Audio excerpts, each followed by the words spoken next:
자, 오늘 말씀의 제목을 다 같이 한번 말해 봅시다.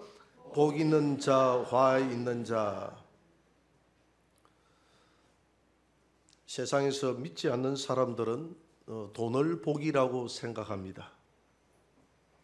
그리고 건강하고 명예나 권력이나 지식이 있고 세상에 배경이 있는 그런 사람들을 복 있는 사람이다, 이렇게 정의를 합니다. 세상 사람들이 말하는 복은 현세적이고 육체적이고 쾌락적이고 세상적인 것입니다. 그러나 그런 복은 단편적인 복입니다. 이 땅에 잠시 있을 때에 우리가 육체적으로 누릴 수 있는 그런 단편적인 복이다, 이 말입니다. 우리가 가지고 있는 복은 영원한 천국을 소유하는 것임을 믿으시기 바랍니다. 그래서 성경에서 말하는 복은 천국을 소유한 자가 복 있는 자다. 성경에서 말하는 화는 단편적으로 이야기하면 천국에서 제외된 자가 복이 없는 자다, 화 있는 자다, 이렇게 볼 수 있습니다. 오늘 본문에서 하나님 앞에 섰을 때에 어떤 사람이 상을 받고 복 있는 자며 하나님 앞에 섰을 때에 어떤 사람이 화가 있는 자인지 오늘 본문을 통해서 살펴보도록 하겠습니다. 먼저 가난한 사람은 복이 있다고 이야기했습니다. 누가복음 6장 20절을 한번 읽어봅시다. 다 같이. 예수께서 눈을 들어 제자들을 보시고 이르시되 너희 가난한 자는 복이 있나니 하나님의 나라가 너희 것이며. 여기서 가난하다는 말은 물질적으로 가난하다는 그런 뜻이 아니라 영적으로 가난하다, 심령이 가난하다. 그래서 마태복음 5장 3절을 한번 보세요. 심령이 가난한 자는 복이 있나니 천국이 그들의 것입니다, 이렇게 말하고 있습니다. 그러니까 우리가 영적으로 내 영혼이 가난한 상태를 말합니다. 여러분, 다윗은 권력과 다윗은 물질을 다 겸하여 받은 사람이지만은 세상적으로는 부유한 사람이지만은 그러나 영혼은 항상 가난한 자였습니다. 하나님의 은혜를 사모했습니다. 하나님의 성전을 사모했습니다. 그는 하나님을 늘 찬송했습니다. 그래서 사슴이 시냇물을 찾아 갈급함같이 하나님, 내 영혼이 하나님의 은혜를 찾아 갈급하나이다라고 이야기하면서 늘 하나님의 은혜를 찾았습니다. 늘 하나님의 성전에서 엎드렸습니다. 어렵고 힘들 때마다 그는 하나님 앞에 기도했습니다. 그리고 그는 말했습니다. 내 왕자리를 빼앗아도 좋고 내게 하나님 권력을 다 앗아가도 좋고 모든 것을 다 앗아가도 좋지만 하나님의 성령만을 거두지 마옵소서, 이렇게 기도했습니다. 내 영혼을 채워줄 수 있는 분은, 내 영혼의 만족을 채워줄 수 있는 분은 성령밖에 없다는 것을 알았습니다. 여러분, 성령으로 충만하시기를 바랍니다. 그래서 영적으로 가난한 자는 항상 하나님의 은혜를 갈구하게 되어 있다는 것입니다.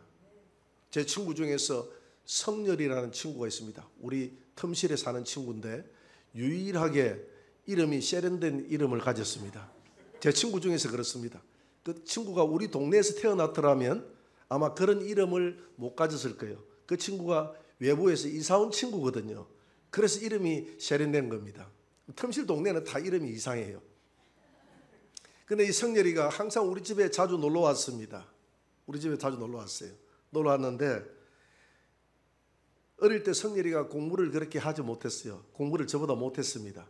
그런데 이 친구가 항상 머리가 뛰어나다는 것을 제가 어디에서 느끼는지 하면 저하고 장기를 두면 그 친구가 늘 이겨요. 장기를. 그리고 머리가 좋다는 이야기죠. 머리가 좋은데 공부를 안 했을 뿐이에요. 그런데 이 친구가 커서 공부를 열심히 했습니다. 그래서 서울에서 공무원 시험에 합격을 해서 공무원이 됐어요. 아마 지금 정도는 공무원에서 아마 퇴직을 하고 있을 거라고 생각을 하는데, 제가 강원도에서 군부대에 근무하고 있을 때 전화가 왔습니다. 친구야, 내가 강원도에 내 아내와 더불어서 휴가를 보내기 위해서 왔는데 얼굴 한번 보고 싶다, 그렇게 이야기를 해요. 그래서 제가 이제 차를 끌고 이제 갔죠. 있다고 하는 곳에 가가지고 친구를 만났습니다. 만났는데 이 친구가 자기 아내에게, 자기 와이프에게 저를 소개하는 거예요. 내가 이야기했잖니, 내가 어릴 때 늘 쌀밥 먹고 싶으면 가서 먹었다는 그 집 친구 동생이야, 이렇게 이야기하는 거예요. 그래서 그 아내가 하는 얘기가, 제게 인사를 하면서 제 남편에게 쌀밥 먹여주셔서 감사합니다 하고 이렇게 인사를 하는 겁니다. 근데 사실은 우리 집이 쌀밥을 하는 집이 아니었어요. 성렬이 집이 지나치게 보리밥이었기 때문에 거기에 대비해서 우리 집이 쌀밥처럼 보였을 뿐이에요. 그 집에 가서 밥을 몇 번 먹었는데 못 먹겠어요. 아마 내가 볼 때 쌀은 구경하기도 힘들고 아마 9대1 정도 보리, 구, 쌀 1 정도 들어가서 밥을 한 것 같아요. 까칠까칠해요. 근데 우리 집에도 쌀과 보리를 적당하게 섞여서 하는데 성렬이가 볼 때는 우리 집에는 쌀밥이야.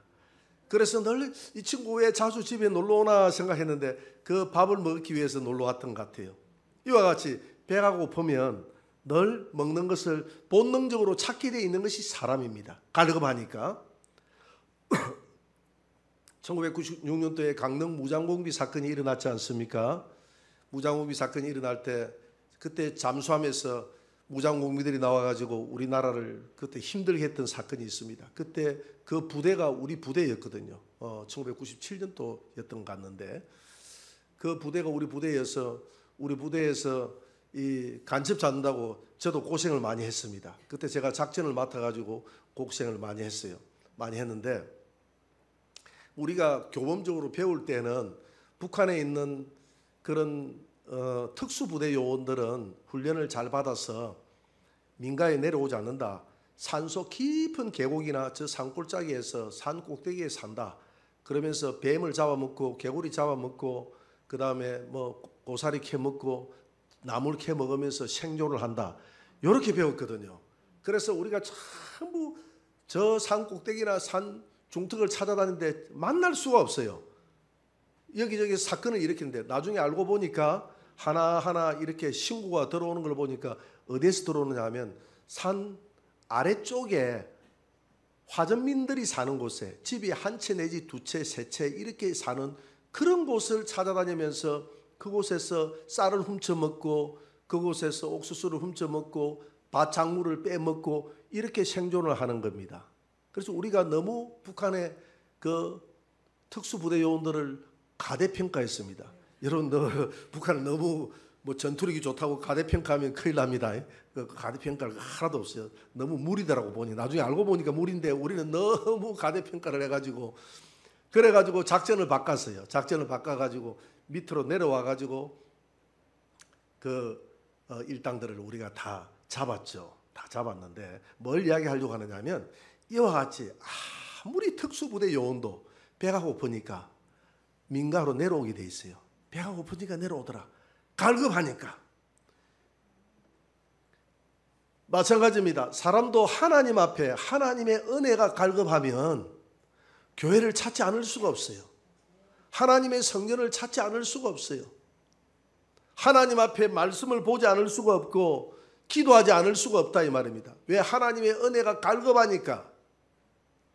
그래서 욥기 23장 12절을 한번 볼까요? 다 같이. 내가 그의 입술의 명령을 어기지 아니하고 정한 음식보다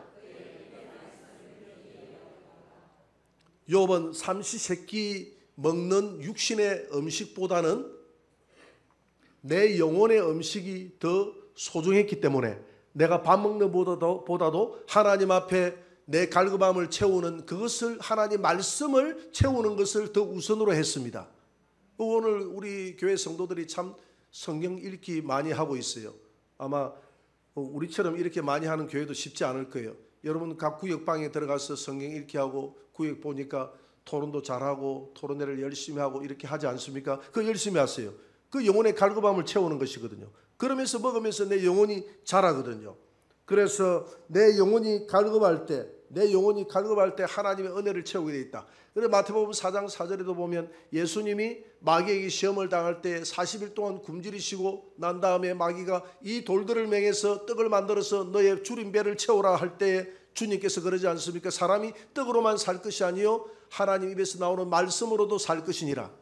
그 떡으로도 살아야 되는 존재지만은 내 영혼은 말씀을 먹고 자라야 된다 이 말입니다. 그래서 예수님은 나는 하나님의 말씀을 먹고 내 영혼이 살기 때문에 돌을 가지고 떡을 아직 안 만들어 먹어도 괜찮다라고 이야기했거든요.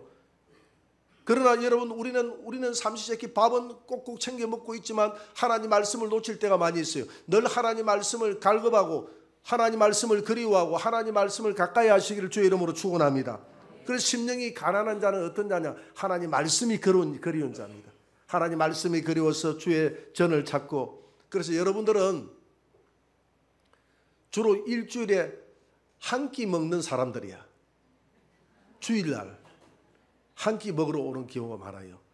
수요일도 오시기 바랍니다. 수요일도 오서 그냥 공짜니까 드시고, 금요일도 와서 드시기 바랍니다. 금요일 저녁에도 와서 드시고, 늘 주의 전을 찾아서 또 집에서도 열심히 이 말씀을 드시기 바랍니다. 그렇게 해야 내 영혼이 갈급하지 않아요. 내 영혼이 갈급하다는 것은 내 영혼이 하나님 말씀으로 부자가 될 수 있는 기회라는 겁니다. 내 영혼이 하나님 앞에 부자가 되시기를 주의 이름으로 축원합니다. 그 다음에 어떤 자가 복이 있다고 그랬습니까? 우는 자가 복이 있다고 했잖아요. 오늘 21절에 보니까 지금 우는 자는 복이 있나니 너희가 웃을 것이며, 우는 자가 복이 있더라. 제가 우리 교회 이전에 우리 교회에 저 청소년 대표 선수를 했던 배구 선수 한 분이 나왔습니다. 강석진이라고 나왔어요. 키가 커요. 양산시청에서 감독을 하다가 지금 진주에서 생활하다가 지금 어디에서 생활하고 있는지는 잘 모르겠습니다. 근데 그 형제가 늘 집에서 가정 예배를 드리는데 가정 예배를 드리면서 늘 울었다는 거예요. 그러니까 아들이 찬이가 감찬인데, 이 감찬이가 아빠에게 화를 내더라는 거. 하루는 아빠 시큰둥거리면서, 아빠 왜 아빠는 남자는 태어나서 세 번만 울어야 된다고 해놓고 왜 아빠는 시시때때로 우는데, 그렇게 했다는 거예요. 그래서 아빠가 예배 드리면서 우는 것은 그 우는 것을 제외되는 거야.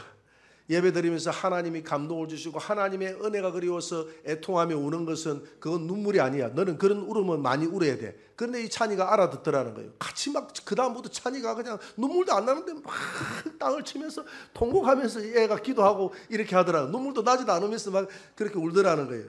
그런 에피소드가 있는데, 예레미야 선지자는 조국이 바벨론에 끌려갔을 때에 이 조국의 미래를 바라보고 눈물을 흘렸습니다. 그래서 그걸 예레미야 애가라고 하지 않습니까? 예레미야 애가. 예레미야 애가는 예레미야가 슬픈 자기의 시를 실어놨던 그 성경이 예레미야 애가입니다. 예레미야 애가 3장 49절에서 50절을 한번 봅시다. 다 같이. 내 눈에 흐르는 눈물이 그치지 아니하고 쉬지 아니하며 여호와께서 하늘에서 살피시고 돌아보실 때까지니라. 나라와 민족을 위해서 이와 같이 울어야 된다는 것입니다.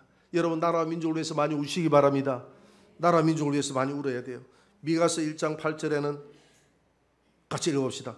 이러므로 내가 애통하고 애국하고 벌거벗은 몸으로 행하며 들개같이 애국하고 타조같이 애통하리이다. 나라 민족 때문에 들개같이 집을 잃고 나도 그 서럽게 우는 들개처럼 울었다는 겁니다. 타조처럼 울었다는 겁니다. 타조가 그렇게 자주 울지는 않는데 한번 울면 서럽게 운다는 거예요. 타조처럼 울었다고 이렇게 이야기합니다. 시편 6편 6절을 한번 봅니다. 다 같이. 내가 탄식함으로 피곤하여 밤마다 눈물로 내 침상을 띄우며 내 요를 적시나이다. 이 다윗이 조금 hö풍이신데 내 침상을 눈물로서 띄운다 그러더라고요. 눈물을 얼마나 할 때 침상이 둥둥 뜬다고 할 정도로 눈물을 떠. 뭐 때문에? 자기의 죄 때문에. 여러분, 우리의 죄 때문에 때로는 가슴을 찌어짜며 눈물로 하나님 앞에 통곡하며 기도하시기를 주의 이름으로 축원합니다. 그런 사람은 복이 있다는 겁니다. 많이 우는 사람은 복이 있다는 거예요. 히브리서 5장 7절 한번 볼까요?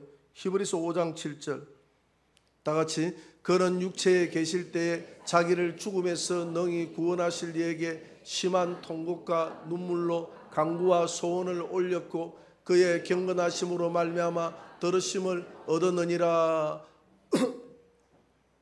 우리 예수님이 육체에 계실 때에 아버지의 뜻대로 이 십자가를 지게 해달라고 그 사명 때문에, 주님 사명 때문에 계속 울었다는 겁니다. 여러분들에게 주어진 그 사명을 가지고 기도하시기를 주의 이름으로 축원합니다. 고린도후서 2장 4절도 한번 보세요. 고린도후서 2장 4절 다 같이. 내가 마음에 큰 눌림과 걱정이 있어 많은 눈물로 너희에게 썼노니 이는 너희로 근심하게 하려 한 것이 아니요 오직 내가 너희를 향하여 넘치는 사랑이 있음을 너희로 알게 하려 함이라. 큰 눌림과 걱정과 눈물로서 이 편지를 썼다고 합니다. 왜? 고린도 교회가 어떤 문제가 있고 고린도 교회가 분열이 됐어요. 막 당파가 져가지고 사람들마다 시기 질투하고 서로 싸우고 난리가 나니까 사도 바울이 너무 마음이 아팠어. 너무 마음이 아팠어. 한 마음을 가져라, 한 뜻을 가져라, 한 생각을 가져라, 한 뜻을 가져라, 한 마음을 가져라. 그러면서 내가 눈물로서 이 편지를 써놓으니 하나가 되라, 하나가 되라, 하나가 되라고 그랬습니다. 여러분, 우리 주님 안에서 하나가 되시기를 주의 이름으로 축원합니다. 그리고 눈물로 기도하시기 바랍니다. 하나가 되기 위해서 눈물로 기도하시기 바랍니다. 만주 영길현 불굴라제 교회에 함주익 장로라는 분이 실존하고 있었어요. 독실한 신앙인이었습니다. 크리스찬이었습니다. 그런데 이 장로가 다른 사람의 소를 맡아서 기르다가 시국이 어수선하니까 안 되겠다, 이 소를 돌려줘야 되겠다. 그래서 소를 돌려주러 가다가 공산당에게 잡혔는데, 잡혀가지고 어떻게 잡혔느냐 하면 그냥 악덕지주로, 옛날 지주들은, 공산당들이 그냥 악덕지주들은 다 이렇게 처형을 했지 않습니까? 악덕지주로 잡혀가지고 처형하겠다고 데려가가지고 총살로 죽이겠다고 몇 명이 우어쌌습니다. 그때에 자기가 죽기 전에 내가 기도 한 번 하고 죽을 수 있도록 도와주세요. 10분간만 시간을 달라고 그랬습니다. 그래서 빨리빨리 기도해라, 이렇게 해가지고 이제 기도를 시작합니다. 기도를 어떻게 시작했느냐 하면, 일제의 조국을 빼앗기고 이영만리에 와가지고 내 동족끼리 잘 살아보겠다고 하는, 이곳까지 와서 동족끼리 분열을 일으켜서 이렇게 서로 죽이고 죽이는 이런 안타까운 현실들이 반복되고 있습니다. 하나님, 이 민족을 불쌍히 여겨주시고 이 민족들이 서로 사랑하며 서로 하나가 될 수 있도록 도와주세요. 그렇게 하면서 하나님 앞에 간절히 죽음을 앞두고 기도하니까, 마지막이라고 생각하고 기도하니까 얼마나 애통하는 마음으로 기도하겠습니까? 눈물로서 기도를 했는데 자기가 몇 분을 기도했는지도 몰라서, 또 시간을 대충 보니까 한 30분을 기도한 것들, 눈을 떠보니까 아무도 없더라는 겁니다. 거기 있는 그 공산당들이 전부 다 감동을 받아가지고 같이 울다가 그냥 가버렸어요. 이 사람 죄가 없다고 하고 가버렸어요. 성령께서 감동을 시켜가지고 살려주신 것입니다. 여러분, 눈물의 기도는 이와 같이 하나님의 역사가 일어날 줄 믿습니다. 그래서 많은 나라 민족을 위해서 울고, 자녀들을 위해서 울고, 교회를 위해서 울고, 하나님의 나라를 위해서 울고, 내 자신을 위해서 울고, 많이 우는 자는 하나님께서 나중에는 웃게 될 것이다, 그런 자는 복이 있다고 그랬습니다. 여러분, 많이 울므로써 하나님 앞에 복된 자가 되시기를 주의 이름으로 축원합니다. 그 다음에 어떤 자가 복이 있다고 그랬습니까? 6장 22절 한번 봅니다. 같이 읽어봅시다. 인자로 말미암아 사람들이 너희를 미워하며 멀리하고 욕하고 너희 이름을 악하다 하여 버릴 때에는 너희에게 복이 있도다. 예수님 때문에 핍박받으면 복이 있다는 겁니다. 여러분, 예수님 때문에 핍박을 받아보신 분 있습니까? 또 핍박을 아직까지 안 받아보신 분 있습니까? 예, 핍박을 받아보신 분 복이 있고, 핍박을 안 받아보신 분은 복을 받을 기회가 있을 줄 믿습니다. 핍박을 받으면 복이 있다고 그랬잖아요. 광주 안디옥 교회에 담임 목사님이, 그 교회 교인들이 코로나 때 한 문도 안 쉬고 예배를 드렸어요. 그랬더니 그 교회가 큰 대형 교회라, 작은 교회 같으면, 작은 교회는 살짝 예배를 많이 드렸거든요. 왜냐하면 그때 조금 문제가 됐던 게 뭐냐면, 큰 교회나 작은 교회나 할 것 없이 인원수를 동일하게 그냥 국가에서 끊어버렸습니다. 그래도 큰 교회는 넓으니까 자리를 띄엄띄엄 해가지고 좀 많이 해주고 해야 되는데 그렇지 않았어요. 그러다 보니까 작은 교회는 오늘 교회 예배에 10명 이상 오면 안 된다 이러니까, 작은 교회 10명도 안 되는 교회는 그냥 성도들 다 예배 드려도 돼. 핍박이 없는 거야. 그런데 큰 교회는 그게 아니잖아요. 이 스텝 진들만 해도 벌써 뭐 몇십 명이 되는데, 그래서 그 교회는 에라 모르겠다고 예배를 드렸는데, 그냥 지나가던 사람들이 달걀을 들고 교회를 향해서 던지고 이런 모습들이 9시 뉴스에도 나오고 해가지고 온 나라에 믿는 사람들조차도 광주 안디옥 교회를 이렇게 사람들이 멸시하고 이렇게 핍박하고 그렇게 했어요. 근데도 목사님 절대 물러나지 않았습니다. 그러면서 성도들이 많이 떠났어요. 성도들이 많이 떠났습니다. 그럼에도 불구하고 남아있는 성도들은 끝까지 하나님 앞에 절기를 지키겠다 해가지고 믿음을 지켰습니다. 그런데 고발을 당해가지고 얼마 전에 1심, 2심에서 졌습니다. 그래서 3심 대법원에 가가지고 또 졌어요. 그래가지고 벌금형을 물리게 됐습니다. 이런 모습을 보고 우리 소년보 세계로교회 목사님이 한마디 했더라고요. 그게 물러나는 대법관이 일주일 뒤에 물러나는데 하나님 앞에 악역을 감당하고 물러났다 이렇게 이야기했더라고요. 여러분, 하나님 앞에 진리를 지키다가 핍박을 받으면 복이 있는 줄 믿습니다. 강주 안디옥 교회는 복이 있는 교회예요. 그러나 교황은 핍박을 받지 않습니다. 교황은 가는 곳마다 예수를 전하지 않습니다. 누구를 전합니까? 평화만을 전합니다. 평화를 전해요. 평화를 전하니까 각 나라마다 평화가 있기를 원하잖아요. 하나님의 은총만을 전합니다. 여러분, 초대 교황이라고 했던 베드로가 평화를 전했습니까? 복음을 전했잖아요. 복음을 전하니까 뭐가 날아왔습니까? 돌이 날아오고 십자가에 거꾸로 매달려 죽었잖아요. 복음을 전하면 항상 핍박이 오게 되어 있습니다. 여러분, 복음 전하니까, 가정에서 복음 전하니까 기뻐하고 좋아하는 사람이 물론 기뻐하고 좋아하기도 합니다만은 복음을 받아들였을 때는 좋아하는데 안 받아들일 때는 그런 이야기 하지 마라 하고 그러잖아요. 그러지 않습니까? 여러분, 가정에 다 복음을 전하시기 바랍니다. 핍박이 와도 복음을 전하시기 바랍니다. 이번에 우리 처갓집에 상이 하나 있었는데 다 가정이 100% 복음화되지를 못했어요. 대부분 다 믿는데 아직 한 가정이 남아 있습니다. 한 가정이 남아 있는데 우리 서울에 있는 우리 큰 처형 딸이 윤진이라는 청년이 아니고 이제 한 30대 중후반이 됐네요. 이제 시집을 가가지고 있는데 믿음이 너무 독실하고 좋아요. 그 장례식장에 와가지고 쉬는 시간에 그 안 믿는 가족들을 다 끌고 모았어요. 그 형제들 다 끌고 모아가지고 예수님을 영접을 시켰습니다. 얼마나 장례식장에서 그래 하기가 쉽지 않잖아요. 얼마나 담대한지 담대하게 복음을 전한 겁니다. 우리가 예수님밖에 없다고 복음을 전한 겁니다. 여러분, 그렇게 할 때 때로는 핍박이 돌아올 수 있어요. 그 윤진이는 너무 성령 충만하니까 핍박도 안 돌아오더라고. 너무 거기에 딱 영권에 그냥 제압이 당해가지고 다 그냥 영접을 다 했다는 거예요. 오라 하니까 오고 사람들이 가라고 가니까 그 희한하대. 오라고 오니까 무릎 꿇고 앉아라 하니까 다 툭 앉고 그 애 한마디에 다 그렇게 굴복을 다 하더라고. 근데 우리가 용기가 없어요. 왜? 핍박 받을까 봐서 용기가 없어요. 여러분, 기회를 봐서 용기 있게 복음을 전할 때 전하시기 바랍니다. 때 지나고 나면 복음을 전할 수가 없어요. 후회하는 거예요. 내가 왜 복음을 전해서 천국 가기 전에, 이 땅을 떠나기 전에 천국 가기 위해서 내가 복음을 전해야 되는데 하고 후회하는 경우들이 많이 있어요. 후회 없도록 복음을 전하시길 바랍니다. 이렇게 복음을 전하다가 복음을 위해서 살다가 핍박을 받으면 화가 있다는 겁니다. 복이 있다는 겁니다. 누가복음 6장 23절 한번 봅니다. 6장 23절. 이런 자들은 어떻게 되느냐? 다 같이 그날에 기뻐하고 뛰놀라 하늘에서 너희 상이 큼이라. 그들의 조상들이 선지자들에게 이와 같이 하였느니라. 상이 크다는 겁니다. 상이 크다는 겁니다. 그의 조상들이 선지자들에게 이와 같이 했다는 것은 선지자들에게도 핍박을 했다는 겁니다. 그러나 선지자들은 선지자의 상을 받는다고 그랬거든요. 주님 안에서 비록 핍박이 올지라도 복음을 전하시는 저와 여러분들이 되시기를 주의 이름으로 축원합니다. 그 다음에 어떤 자가 화가 있다고, 화 있는 자, 복 있는 자를 알아봤으니까 복 있는 자는 가난한 자가 복이 있다, 우는 자가 복이 있다, 핍박받는 자가 복이 있다 했는데, 그러면 화 있는 자는 어떤 자가? 부유한 자는 화가 있다고 그랬어요. 누가복음 6장 24절 한번 봅니다. 다 같이 시작. 그러나 화 있을진저 너희 부유한 자여 너희는 너희의 위로를 이미 받았도다. 25절. 화 있을진저 너희 지금 배부른 자여 너희는 줄이리로다.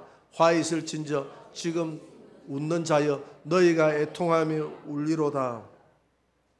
여기서 이 부유하다는 것을 꼭 물질적으로만 생각해서는 안 됩니다. 이 물질적이고 세상의 모든 것이 안일해서 부족함이 없는 상태, 부족함이 없는 상태에 있는 사람들은 대부분이 다 화가 있다는 겁니다. 왜? 그런 사람들에게는 복음이 안 들어가요. 복음은 왜? 갈급함이 없으니까. 갈급함이 없으니까. 그래서 우리가 누가복음 16장에 보면 어리석은 부자 이야기가 나오지 않습니까? 어리석은 부자 이야기가 나오죠. 부자가 어떻게 합니까? 내 영혼아, 올해 농사가 잘 됐으니까 편히 마시고 즐기고 곳간을 늘리고 그렇게 살아라. 그러니까 너무 부유하니까 내 마음이 부자가 된 거예요. 내 마음이 부자가 돼서 하나님 앞에 갈급함이 없고 가난함이 없어요. 모든 것이 부족함이 없어요. 부유하니까. 그런데 하나님께서 뭐라고 답변을 하십니까? 누가복음 12장 20절 한번 봅시다. 12장 20절 한번 떼어보세요. 20절, 19절 다 같이 시작. 또 내가 내 영혼에게 이르되 영혼아 여러 해 쓸 물건을 많이 쌓아 두었으니 평안히 쉬고 먹고 마시고 즐거워하자 하리라 하되 20절입니다. 하나님은 이르시되 어리석은 자여 오늘 밤에 내 영혼을 도로 찾으려니 그러면 내 준비한 것이 누구의 것이 되겠느냐 하셨으니 이와 같다는 겁니다. 왜 부유한 자가 복이 없는지 아시겠죠? 왜 화가 있는지 아시겠죠? 그러나 여러분 다윗 같은 경우는 니고데모 같은 경우는 부유한 자였습니다. 아브라함도 부유한 자였습니다. 그러나 그런 사람들을 복이 없는 자라고 이야기하지는 않습니다. 왜? 물질적으로는 부유한 자지만 심령은 하나님 앞에 가난한 자였습니다. 하나님 앞에 심령으로 가난한 자가 되시길 바랍니다. 그 다음에 어떤 사람에게 또 화가 있느냐? 모든 사람에게 칭찬을 듣는 사람이 화가 있다는 겁니다. 누가복음 6장 26절입니다.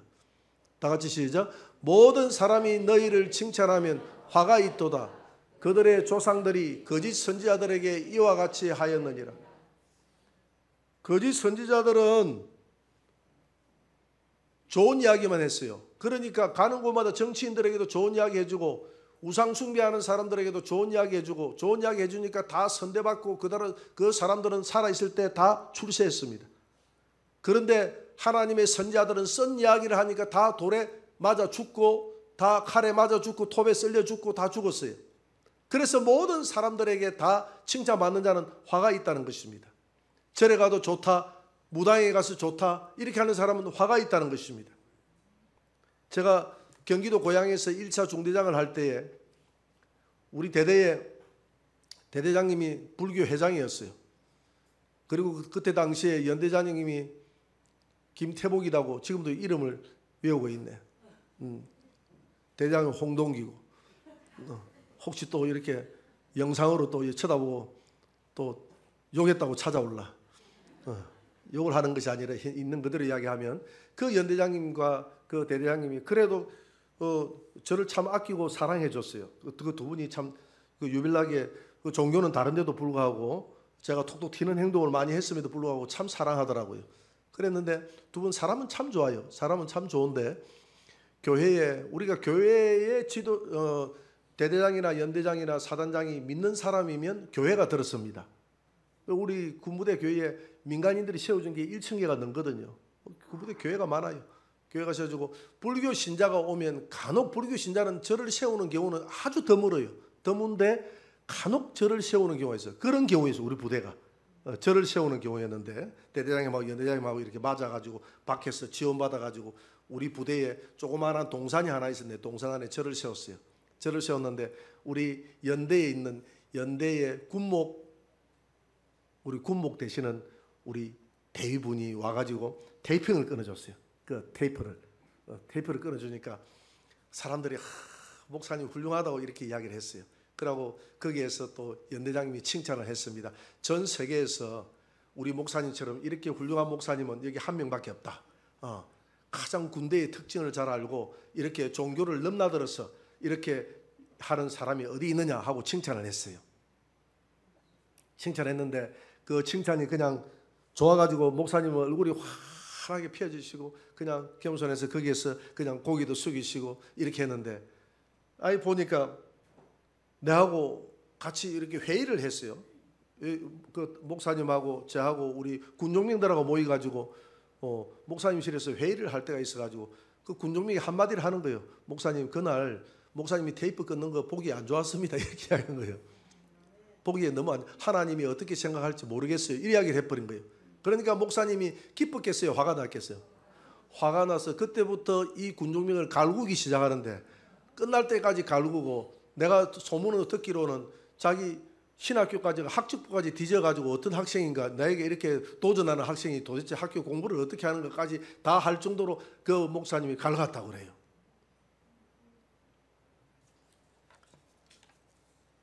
어느 사람이 참 진리를 가는 하나님 앞에 복 있는 자인지는 여러분들이 판단하시기 바랍니다.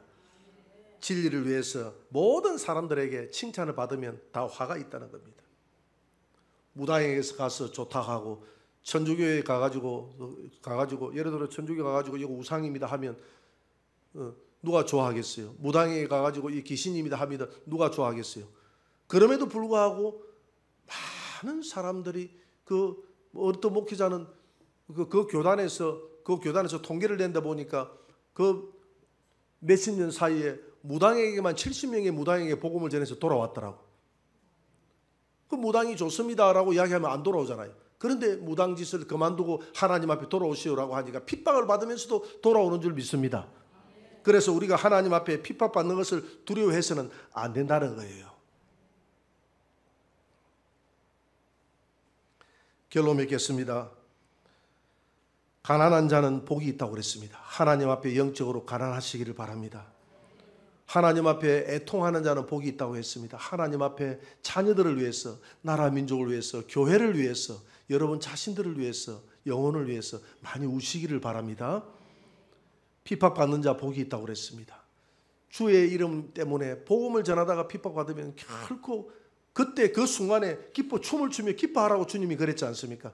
네가 핍박받는 순간에 하늘에 상급이 확 쌓이는 순간이다. 여러분들이 하늘나라에 가가지고 갑자기 상급이, 내 집이 너무 좋은 집이 갑자기 생겨가지고, 아니 예수님 이 집은 내가 감당할 집이 아닌데 어떤 일이 집이 이렇게 생겼습니까? 그때 주님께서 말, 네가 그때 핍박받았지 않느냐?